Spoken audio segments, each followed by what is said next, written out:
기독교의 방대한 역사 속에 보면 믿음을 지키기 위한 선조들의 많은 전통들이 있었습니다. 그 중에는 좋은 전통도 있었고 지금 들으면 좀 이상하게 여겨지는 것들도 있습니다. 시메온 스틸리테스라는 성자를 혹시 아시는지 모르겠습니다. 그림을 하나 보여주시겠어요?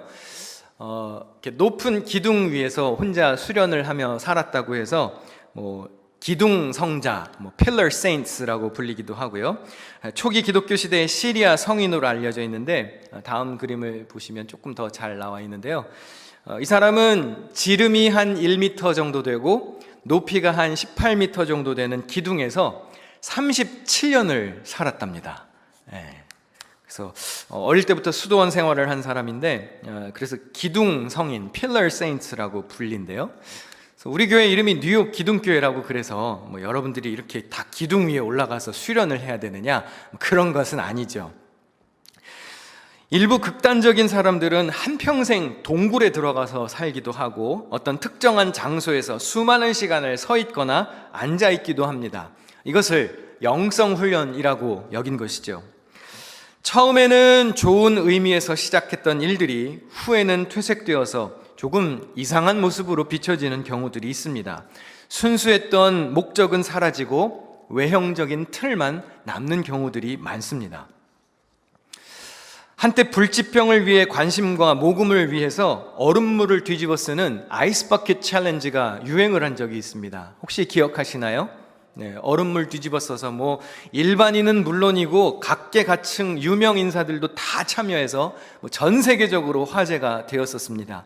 실제로 많은 돈이 모금이 되었고 치료제를 개발하는 데 큰 도움이 되었다는 기사도 보았습니다. 그런데 나중에는 이 본래의 취지를 잃어버리고 유명 연예인들의 친목질이다, 아니면 상업적, 정치적 목적, 홍보를 위해서 쓰는 거다, 이런 논란이 생기기도 했습니다. 우리가 하는 어떤 선한 일들이 변질되거나 껍데기만 남는 허례허식이 되지 않도록 주의해야 하죠. 지난주에 우리가 주를 위해서 헌신하는 우리의 마음에 대해서 말씀을 들었는데 오늘은 예배하는 우리의 마음에 대해서 한번 생각해 보려고 합니다. 오늘 본문에 보니까 바리새인과 서기관들이 예수님께 다가와서 예수님의 제자들이 손을 씻지 않고 식사하는 것을 지적합니다. 오늘 본문 2절을 세 번역으로 함께 읽어보겠습니다. 시작. 당신의 제자들은 어찌하여 장로들의 전통을 어기는 것입니까? 그들은 빵을 먹을 때에 손을 씻지 않습니다. 밥 먹기 전에 손 씻어야 하나요? 그냥 먹어도 되나요? 손 씻으면 좋죠. 위생적인 차원에서 도움이 됩니다. 또 아이들 교육하는 목적에서도 식사 전에 손 씻으라고 해야 합니다. 더러운 손으로 밥 먹으면 눈에 보이지 않는 세균에 노출될 수도 있고 각종 질병에 걸릴 수도 있습니다. 그런데 오늘 본문에서 말하는 손 씻기는 위생적인 이유로 언급되는 손 씻기가 아닙니다. 종교적, 율법적 이유입니다.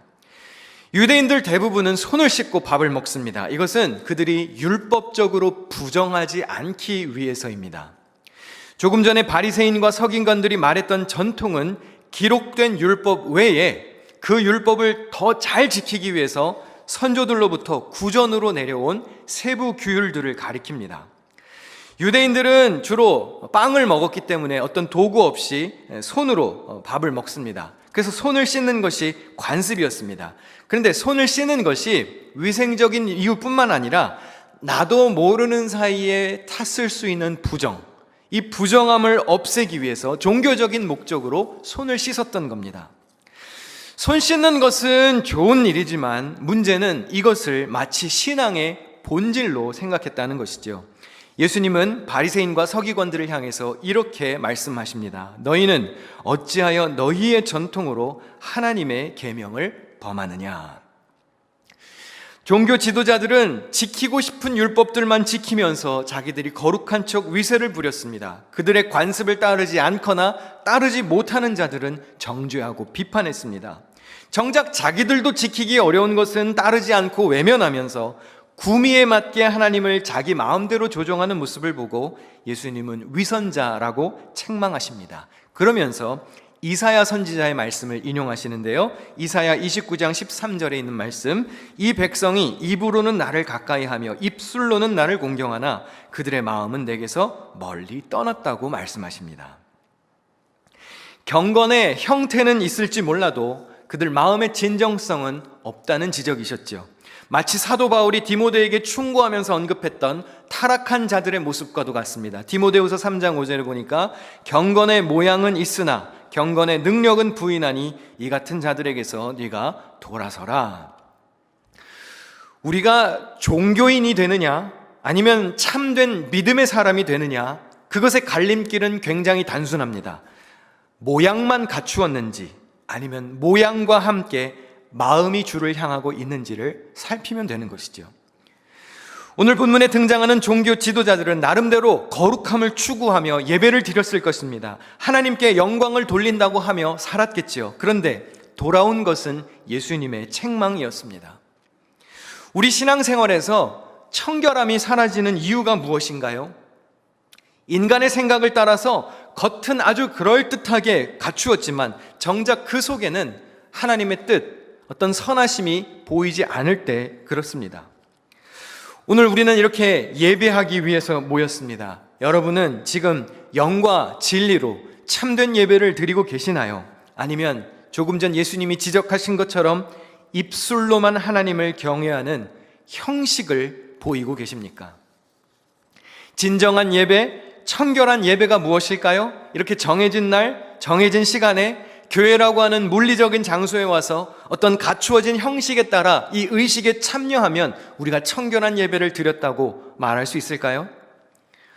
구약시대에도 이스라엘 백성들이 나름대로 잘 짜여진 틀 속에서 예배를 드렸습니다. 그런데 하나님은 왜인지 이런 반응을 보이십니다. 아모스 5장에 보니까 내가 너희 절기들을 미워하여 멸시하며 너희 성회들을 기뻐하지 아니하나니 너희가 내게 번제나 소제를 드릴지라도 내가 받지 아니할 것이요 너희의 살찐 희생의 화목제도 내가 돌아보지 아니하리라. 내 노랫소리를 내 앞에서 그칠지어다 내 비파소리도 내가 듣지 아니하리라. 백성들의 예배, 백성들의 헌금, 백성들의 찬양이 모두 듣기 싫다고 말씀하십니다. 원래 하나님은 예배를 받으시는 분 아니었던가요? 찬양을 하라고 하신 분도 하나님이시고 제물을 바치라고 하신 것도 하나님이시죠. 백성들이 하나님의 명령대로 하고 있었습니다. 그런데 하나님은 왜 그들의 제사가 싫다고 하셨을까요? 아모스 5장 24절에 이렇게 나와 있습니다. 오직 정의를 물같이 공의를 마르지 않는 강같이 흐르게 할지어다. 백성들이 종교적인 행위는 잘 갖추고 있었을지 모르지만 정작 그들의 삶 속에는 온갖 악행과 죄가 만연했습니다. 이 아모스 시대는 풍요로운 물질적 번영을 누리던 때였습니다. 그러나 영적으로는 심각한 타락과 부패가 나타났습니다. 신앙생활은 종교의식으로 전락했고 지도층은 부도덕했습니다. 약자를 보호하지 않았고 이웃을 사랑하지 않았으며 지켜야 할 원칙을 따르지 않았습니다. 백성들이 드리는 제사에 그들의 삶과 그들의 마음이 같이 따라오질 않았습니다. 그래서 하나님은 모양만 남아있는 그들의 제사가 싫다고 하셨습니다. 때로는 우리가 신앙생활하면서 좀 오해하는 경우가 있는 것 같습니다. 주중에 우리가 어떻게 살든지 그냥 주일에 이렇게 와서 예배에 참석하면 하나님이 좋아하실 거라고 생각할 때가 많습니다. 물론 우리가 지금 이렇게 모여서 예배하는 의식, 찬양과 기도, 설교, 헌금 등 예배 중에 일어나는 행동들을 하나님이 기뻐하시는 것은 맞습니다. 그러나 이것이 예배의 전부는 아닙니다. 우리의 삶과 우리의 마음이 함께 따라와야 하는 것이죠. 여기 앉아 계신 분들 중에는 처음부터 우리 교회에서 신앙생활해서 계속 우리 교회에서 신앙생활하는 분도 계실 테고요. 아마 이사를 해서 혹은 어떤 사연으로 인해서 교회를 옮겨오신 분들도 있을 겁니다. 교회를 정하시게 된 계기가 아마 저마다 다를 겁니다. 어떤 분은 집이랑 가까워서 오셨을 거고, 어떤 분은 찬양이 좋아서 오셨을 거고, 목회자의 설교나 예배 분위기나 사람들이나 교회의 사역 방향이나 비전 이런 것을 심도 있게 고려한 후에 나름대로 고민하고 교회를 정하신 분도 있을 겁니다. 교육부가 잘 갖춰져 있는지, 저 목사가 설교는 잘 하는지, 성경 공부나 양육 프로그램 같은 것은 있는지, 소그룹은 좋은지, 교회가 재정은 바람직한 곳에 잘 사용하는지, 여선교회가 밥은 맛있게 해주는지, 남선교회가 재미있는 행사를 잘 해주는지 등등 나름대로 여러분이 이렇게 저렇게 재보고 판단하는 것들이 있으시겠죠. 그것은 어쩌면 여러분이 선호하는 것일 될 수도 있겠지만, 어쩌면 여러분이 생각하시고 결정하신 그 이유가 신앙의 본질은 아닐 수 있습니다. 어떤 분은 우리 교회 예배가 짧아서 좋답니다. 짧아서. 제가 이렇게 영상 올라간 것을 이렇게 시간을 다 체크해 봤는데요. 제가 성찬식이나 세례식이 있는 주일 같은 경우는 뭐 17분, 19분, 하여튼 20분 정도 이렇게 설교하더라고요. 평상시에는 보통 한 26분, 뭐 28분 요 정도에서 왔다 갔다 하고요. 조금 열받아서 많이 할 때는 한 32분 뭐 이렇게 가더라고요. 연합예배 때는 동시통역 설교를 하는데, 동시통역하는 설교도 보니까 한 30분에서 33분 정도 설교합니다. 그래서 전체 예배 시간이 그렇게 길다고 느껴지는 교회는 아니에요, 우리 교회가. 그렇죠? 뭐 성경에 그렇게 나와 있진 않지만 저는 예배가 1시간 정도면 적절하다고 생각하는 목사입니다. 이게 길면 서로 힘들어요. 저도 힘들고 앉아있는 사람들도 힘들고, 그리고 앞으로도 이 정도를 유지할 생각인데 뭐 혹시 불만이 있으신가요? 없어요? 바로 대답이 나오네요. 1시간 넘어가면 교회 떠날 건가요? 네. 그 돌아가신 저희 할아버님이 목회하실 때 외부에서 이렇게 종종 강사를 초청하면 강사분들이 설교 단상에 올라가시기 전에 저희 할아버님이 항상 그렇게 말씀하셨대요. 이보세요, 예배 시간은 1시간입니다. 그 말은 무슨 뜻이죠? 외부에서 왔다고 길게 하지 말고 빨리 설교를 끝내라는 이제 무언의 압박이었던 것이죠. 물론 이제 부흥회를 많이 다니셨기 때문에 부흥회와 같은 특별한 집회 때는 길게 설교하셨지만 저희 할아버님 목회하실 때 보니까 설교가 늘 짧으셨어요. 그래서 제가 그걸 보고 자라서 그런지 설교에 대한 제 생각도 꽤 단순합니다. 첫 번째, 은혜롭든지, 두 번째, 재미있든지, 세 번째, 짧든지. 짧든지. 그런데 여러분, 이것도 어디까지나 사람의 생각이지 성경에 그렇게 나와 있는 것은 아닙니다. 사도 바울은 설교를 길게 했던 것 같아요. 막 졸면서 떨어진 사람도 있는 걸 보니까 사도 바울은 설교를 길게 한 것 같아요. 막 저녁 때까지 설교를 했대요. 저도 한번 오늘 저녁까지 한번 달려볼까요? 네. 여러분, 우리가 선호하는 것들이 있습니다. 좋은 것입니다. 그러나 그것이 신앙의 본질은 아니에요. 뭐 예배를 2시간 드리면 이단이다 이럴 수 있습니까? 설교를 1시간 하는 목사는 틀려먹었다 그럴 수 있나요? 아니죠. 우리가 조심해야 할 것은, 우리가 선호하는 것은 있을 수 있지만 그것이 신앙의 본질을 가리지 않도록 조심해야 한다는 거예요. 내가 생각하는 어떠한 예배 스타일, 내가 생각하는 어떤 교회의 모습이 절대적인 것은 아니라는 겁니다. 이 세상은 하나님을 자기 구미에 맞게 편집하는 시대가 되었어요. 하나님의 이런저런 날개는 다 잘라버리고 내가 원하는 하나님의 모습. 최근에 혹시 슈퍼볼 경기를 보셨습니까? 2월 11일 주일 밤에 있었던 슈퍼볼 경기에서 예수님에 관한 광고가 상영이 되었는데 그게 꽤 화제가 되었습니다. 혹시 보셨나요? 예. 역시 우리 교인들은 뭐 성경만 보느라 뭐 그런 거 볼 시간이 없으시죠? 네. 이 광고에 보면 사람의 발을 씻겨주는 세족식 장면이 한 12장 정도 사진이 나오는데요. 마지막 장면에는 뭐라고 나오느냐? 슬라이드를 한번 보여주시겠습니까? Jesus didn't teach hate. 예수님은 증오를, 미움을 가르치지 않으셨다. 그리고 마지막은 이렇게 나옵니다. He washed feet. 예수님은 발을 씻기셨다. 뭐 틀린 메시지는 아닙니다. 그런데 이 광고를 자세히 보면 만든 사람의 약간 의도가 있다는 게 느껴지더라고요. 발을 씻어주는 사람들은 대부분 보수적 집단의 사람들이고요. 발을 씻김 받는 사람들은 대부분 사회적 약자들이나 진보적 계층의 사람들이에요. 뭐 예를 들면 다음 슬라이드를 보여주시면 경찰관이 흑인의 발을 씻어줍니다. 또 다음을 보여주시면 미국 원주민으로 보이는 사람이 지금 발을 씻김 받고 있고요. 다음을 보여주시면 지금 Family Planning Clinic이라고 되어 있지만 낙태 센터예요. 그러니까 낙태 여성의 지금 발을 씻어주고 있는 모습 같고, 또 다음을 보시면 알코올 중독자를 지금 씻어주고 있고요. 또 다음을 보시면 지금 석유를 캐내는 시설에서 한 환경단체의 시위자로 보이는 여성을 지금 발을 씻겨주고 있고요. 다음을 보시면 난민 여성, 또 그 다음을 보시면 무슬림 여성으로 보이는 사람의 발을 씻어주고 있습니다. 마지막 사진이 좀 흥미롭습니다. 한 성직자가 성소수자로 짐작되는, 아마 이제 그 광고에 자세히 나오지는 않는데 보이는 모습이 트랜스젠더 같아요. 그러니까 이 성소수자로 짐작되는 한 사람의 발을 씻어주고 있는 사진이 마지막 장면이었는데, 좀 다분히 의도가 보이는 광고라는 생각이 들었어요.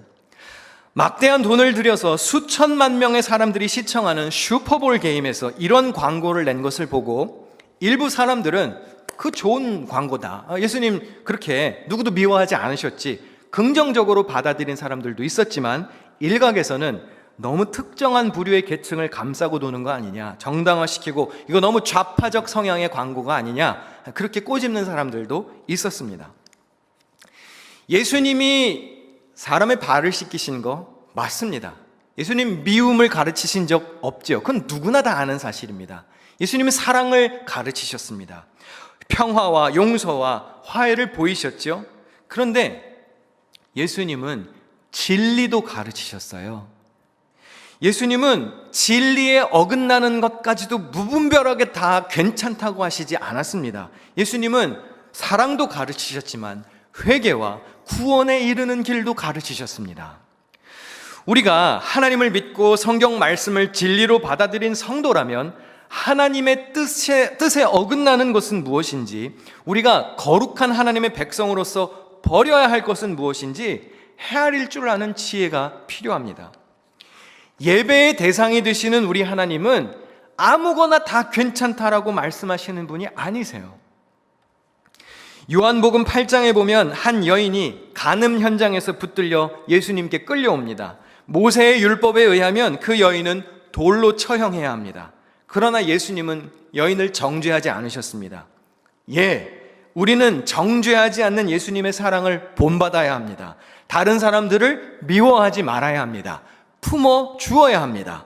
그러나 예수님이 끝까지 하신 말씀을 들어봐야 합니다. 요한복음 8장 11절 다 같이 읽으실까요? 시작. 예수께서 이르시되 나도 너를 정죄하지 아니하노니 가서 다시는 죄를 범하지 말라 하시니라. 예수님은 당신을 시험하기 위해 여인을 끌고 온 서기관들과 바리새인들 앞에서 여인을 정죄하지 않으셨습니다. 우리는 품어 주어야죠. 사랑해야 합니다. 그러나 예수님은 분명히 다시는 죄를 짓지 말라고 가르치셨습니다. 하나님과의 바른 관계를 유지하고 용서받은 사람으로 살기 위해서는 죄를 버리고 청결한 삶을 살아야 한다는 가르침이었습니다. 우리가 크리스찬으로서 예수님에 대해서 더 많이 이야기해야 하고 그분에 관한 말씀을 더 널리 퍼뜨려야 하는 것은 분명합니다. 그러나 그것이 거룩한 주의 백성으로서 사는 삶으로 초청하는 것이 되어야지, 아무거나 다 괜찮아 맹목적 수용을 가르치는 것이 되어서는 안 됩니다. 자주 말씀드립니다. 여러분, 좋은 게 아닙니다. 거룩한 게 좋은 것입니다. 청결한 게 좋은 것입니다. 근데 세상은 점점 더 쿨한 예수님을 요구하는 것 같아요. 힙한 예수님을 원하는 것 같아요. 그냥 아무거나 다 괜찮아. 그래, 너도 좋고 너도 좋아.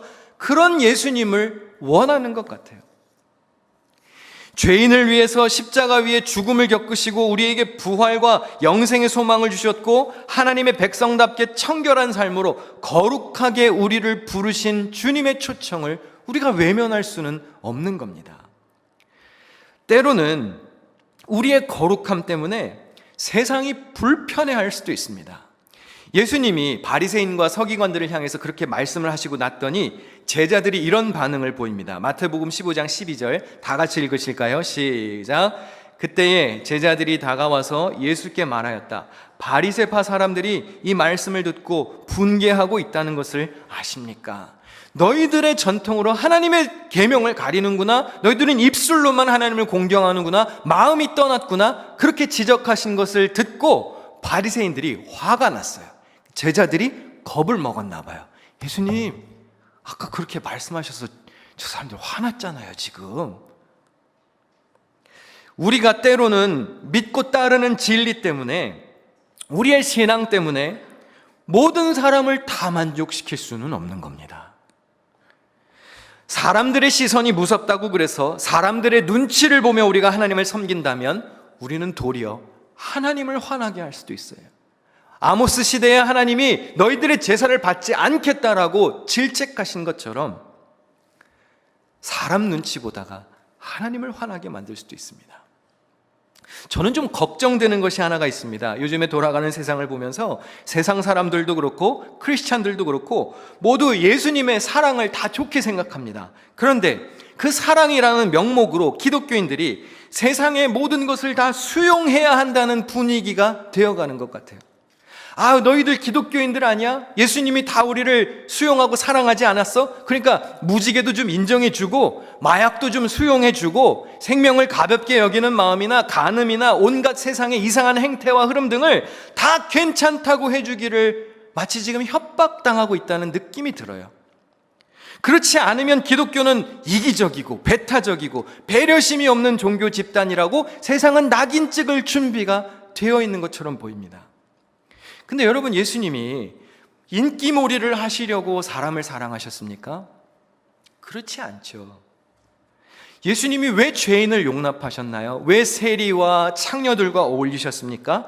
그들이 복음으로 변화되어 새로운 삶을 살도록 하는 일에 관심이 있으셨습니다. 죄인을 품으셨지만 죄인의 상태로 그대로 두시는 걸 원치 않으셨고 그들이 청결하게 거룩하게 변화되어서 예배하는 자들로 바뀌기를 원하셨던 거예요. 예수님은 죄인들도 천국에 들어갈 수 있다는 거룩한 길을 소개하셨습니다. 그런데 그 천국 가는 여정에 죄인의 모습 그대로 걸어갈 수 있습니까? 아니에요. 변하여 새 사람 되어야 합니다. 할렐루야. 거듭나지 않으면 하나님의 나라를 볼 수 없다고 그랬습니다. 여러분, 예수님의 사랑을 입으셨습니까? 그러면 달라지셔야 합니다. 이전과 다른 삶을 살아야 합니다. 이스라엘 백성들이 이집트에서 노예 생활을 했습니다. 하나님이 출애굽시키셨죠? 출애굽시켜서 노예로 그대로 살게 하셨나요? 아니에요. 예배하는 예배 공동체로 그들의 정체성을 바꾸셨고 그들의 삶의 모습을 바꾸셨고 그들의 습성을 뜯어 고치셨습니다. 하물며 구원받은 백성이 살아야 할 길이 어떠해야 할까요? 오늘 우리가 예배를 드리러 왔습니다. 예배하는 우리의 마음은 어떻게 청결할 수 있을까요? 누가복음 7장에 보면 시몬이라고 하는 바리새인이 예수님을 집에 초청합니다. 그리고 함께 식사를 합니다. 그런데 식사 중에 갑자기 죄 지은 여자가 등장합니다. 무슨 죄인지는 성경에 나오지 않지만 온 동네 사람들이 이 여인을 죄인으로 취급한 걸 보면 상당히 큰 잘못을 저지른 여인 같아요. 바리새인은 정결한 것과 부정한 것을 철저하게 구분시키지요.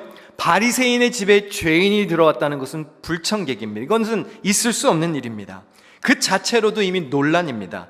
그래서 이 바리새인이 죄인이 자기 집에 들어온 것을 보고 이렇게 생각했습니다. 누가복음 7장 39절에 예수를 청한 바리새인이 그것을 보고 마음에 이르되 이 사람이 만일 선지자라면 자기를 만지는 이 여자가 누구며 어떠한 자 곧 죄인인 줄 알았으리라 하거늘. 바리새인이 뭐라고 생각하고 있는 거죠? 마음속으로 이 사람 예언자라고 하지 않았나? 근데 지금 죄인이 지금 껴든 것도 모르고 있단 말이야? 아니 빨리 저 여자를 꾸짖고 내쫓든지 무슨 조치를 취해야 될 것 아닌가? 지금 이 불결하게 이 거룩한 식탁에서 뭐 하는 짓인가? 라고 생각을 하고 있었습니다. 바리새인은 자기 자신을 돌아보는 눈을 뜨지 못하고 겉으로 드러나는 것에만 몰두하다 보니까 정죄하는 일에만 급급했어요. 바리새인은 예수님이 왜 죄인을 알아보지 못할까? 왜 죄인의 행동을 용납하실까? 답답해했습니다. 그러나 예수님이 죄인을 몰라본 것이 아니라 바리새인이 구세주이신 예수님을 알아보지 못한 것이죠. 구세주가 되시는 예수님을 눈앞에 초청해 놓고도 마음속에 불편함이 있는 거예요. 왜 예수님이 이렇게 안 하시지? 자기가 가진 기준으로 왜 예수님이 이 여인을 몰아내지 않으시지? 쫓아내지 않으시지? 반면에 이 여인의 모습 속에서 우리가 예배자로서 가져야 할 태도를 배우게 됩니다. 누가복음 7장 38절 다 같이 읽으실까요? 시작. 예수의 뒤로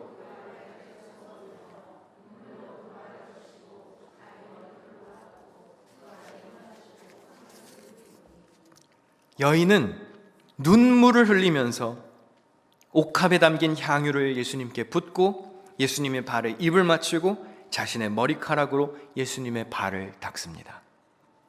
반면 바리새인은 예수님을 눈앞에 모셔놓고 함께 식사를 나누는 자리에서도 불편해하고 있어요. 당시 옥합은 귀중품입니다. 향료의 원료가 되는 향유가 담긴 이 옥합은 상당히 고가의 제품이었을 겁니다. 여인은 자기에게 있었던 가장 귀중한 옥합을 예수님의 발 앞에 내놓았습니다. 그리고 눈물로 주님을 영접합니다. 이 눈물에는 회개의 의미도 있을 테고 나와 같은 죄인이 예수님을 만날 수 있다는 기회를 얻은 것에 감사하고 감격하는 의미도 포함되어 있겠죠. 사랑하는 성도 여러분, 예배자의 태도는 이러해야 합니다. 그녀는 자신의 소유를 귀한 것으로 여기지 않고 기꺼이 주님을 위해 희생했습니다. 그것을 낭비라고 분개하는 사람들도 있었습니다. 아유, 저렇게 비싼 것을 팔아서 가난한 사람들한테 나눠줬어야지, 화내는 사람들도 있었습니다. 그런데 예수님은 이 여인에게 아름다운 행동을 했다고 칭찬하십니다. 여인은 사람들이 뭐라고 하는지 개의치 않았습니다. 옥합이 얼마나 비싼 제품인지 상관하지 않았습니다. 오직 자신을 인정해주고 자신을 품어주시는 예수님을 바라보며 자신을 낮추었습니다. 사랑하는 성도 여러분, 우리의 예배가 이러해야 하지 않겠습니까? 사람들이 뭐라고 하든지 그것이 무슨 상관이 있나요? 예배의 대상이 되시고 예배를 받으시는 하나님이 우리의 예배를 보시고 좋다, 아름다운 일을 하였구나, 그렇게 말씀하시면 되는 것 아닌가요? 사람에게 인정받고 칭찬받는 것이 무엇이 중요한가요? 하나님께 칭찬을 받아야죠. 오늘 여러분의 예배에는 이 여인처럼 귀한 것을 희생하는 헌신이 있습니까?